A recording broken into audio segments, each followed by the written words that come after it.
ल अब चाहिँ हामी ठुलो गाडीतिर लाग्दैछौँ। यो राजाहरूले तोप हाने घरमा आइपुग्यौँ हामी सङ्ग्रहालयमा। यस्तो रहेछ, यसरी तोप पड्काएर चाहिँ लखटाएर चाहिँ अङ्ग्रेजलाई। अब यहाँबाट चाहिँ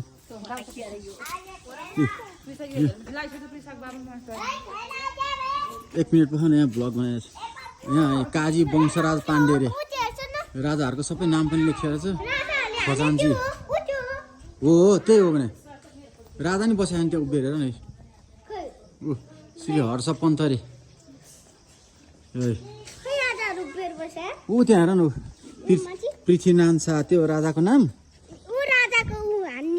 तोप अब आयो नि। यो चाहिँ सङ्ग्रहालय रहेछ। यी ल्याएर युद्ध सङ्ग्रहालय पढ्न आउँछ।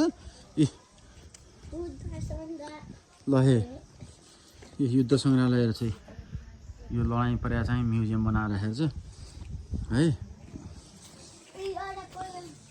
यता यता यता यो तोप हेर यस्तो हुन्थ्यो पिसा। यस्तो हुन्थ्यो पहिला तोप हान्ने। यो तोपको गोला हेर न, यसलाई तोप भन्छन्। अहिले नि मिल्छ, यो नहानेर राख्छन् क्या अहिले। यता यता चाहिँ यहाँ राजाहरूको चाहिँ यस्तो बनाएर राखेको छ। यो यहाँ चाहिँ यसरी बसेका छन्। माथि नेपालको झन्डा छ।